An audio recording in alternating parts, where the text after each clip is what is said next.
Assalamualaikum and hi everyone. We are from STA220. Our group members consist of 5 members who would like to discuss about knowledge, attitude and practice on dengue fever prevention in Kerian district Perak that we choose for our research study. We hope you guys enjoy to hear our discussion. Before that, I would like to introduce to you our group members. The first one is Julia Rezekita binti Azmi. Second, Khairunisa binti Selfie Mizan. Third is Nur Akila binti Yahya. The second last one is Nur Iliana Iman binti Zulfikar.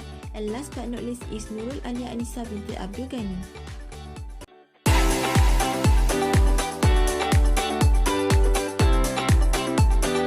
Firstly, for the introduction, dengue fever had been spread by the bite of Aedes aegypti species and become common disease all around the world nowadays. This disease also including our country Malaysia. There are no specific medicine or effective treatment for it currently. Therefore, a lot of prevention must be taken before we get the infection. By measuring the knowledge, attitude and practice on dengue fever prevention among communities, the actions of controlling dengue fever can be taken. On this research, we had measured the knowledge, attitude and practice on dengue fever prevention among residents in Kerian district Perak. This survey must be strengthened in order to increase purpose understanding as it is the base for dengue fever prevention. Hi, my name is Julia Rezekita binti Azmin. Next, in this slide, I will be presenting about our objective from our research. Research objective is what we expect to achieve in our project. There are 3 objectives for this study. The first one is we want to measure the difference of mean for the level of knowledge of the respondent in Kerian Perak regarding dengue fever prevention between males and females.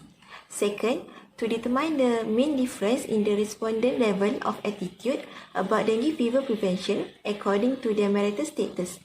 Last but not least, to figure out the difference of mean for the level of practice of the respondent to prevent dengue fever according to their type of house they live in. Hi, Assalamualaikum. My name is Nurul Iman and I will be presenting the research methodology of our project. Firstly, for research design of our study, we use cross-sectional study. Furthermore, for the data collection method, we distribute questionnaire to sample of our study.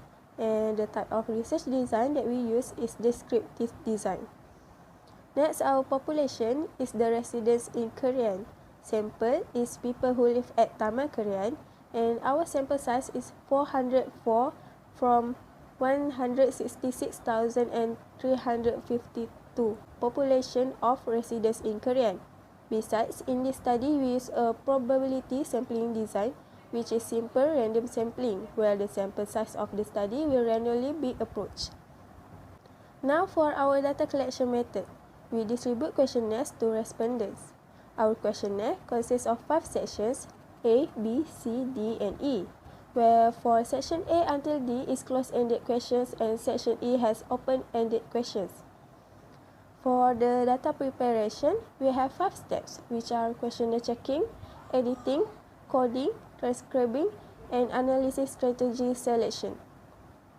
Last but not least, the data analysis, where in this research, we use a cross-tabulation method to determine if there is any relationship between independent and dependent variables. Other than that, we also use independent sample t-test and analysis of variance or ANOVA. All the tests that we need to use is tested using SPSS. Now I will explain about result and analysis. It has 2 types of analysis. In this slide, we will look at the analysis of descriptive statistics. This is the frequency table for demographic data. It shows that there are 21 male and 29 female of the respondents. Majority of them are not married, which is 26 respondents, and 21 of them are married. In this table, we can see that 28 of the respondents are working, 14 are the students and others are not working. Next, terrace houses are lived by 34 respondents and 11 of them live in semi-detached. Most of the respondents are Malay, Chinese is 2 respondents and 1 respondent is Indian.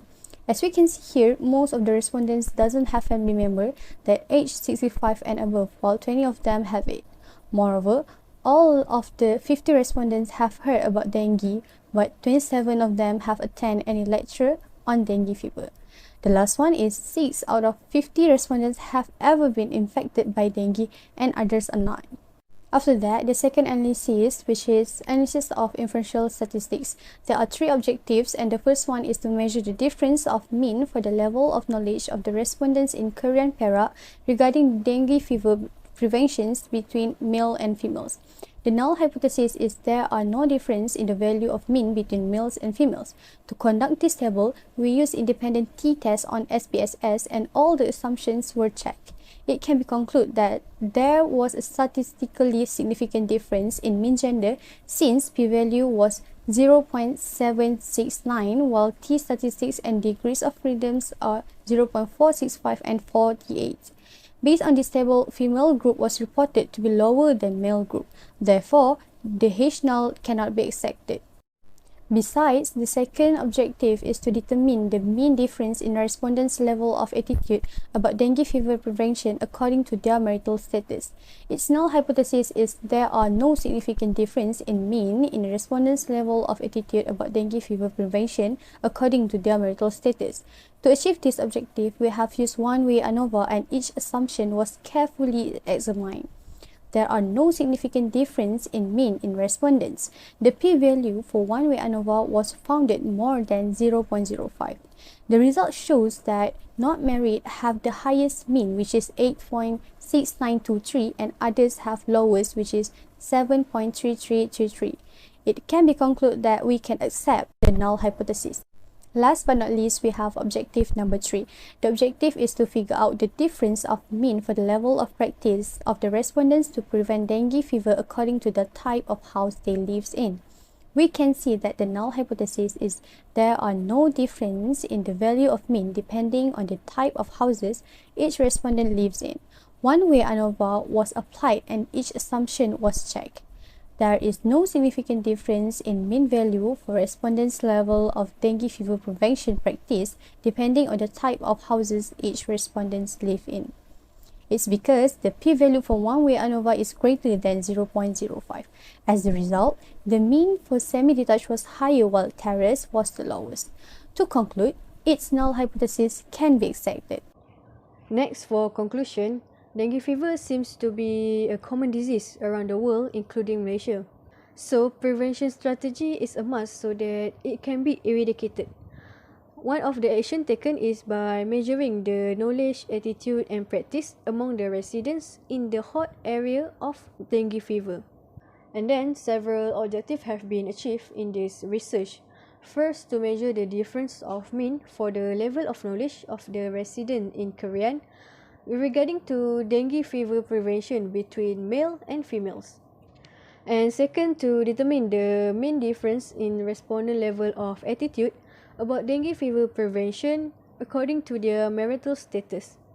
And lastly, to figure out the difference of mean for level of practice of the respondent to prevent dengue fever according to their type of house they live in.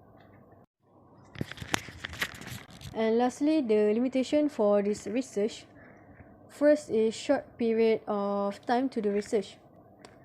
Since we choose Kerian, it's far away from Tapah, so we got limited time to the research by distribute the questionnaire to the sample. Next is cost of the research study. For example, printing. Since we do survey offline, so we need to print a lot of questionnaire. Second, transportation. We need to use transportation to go to the Kerian from the Tapah.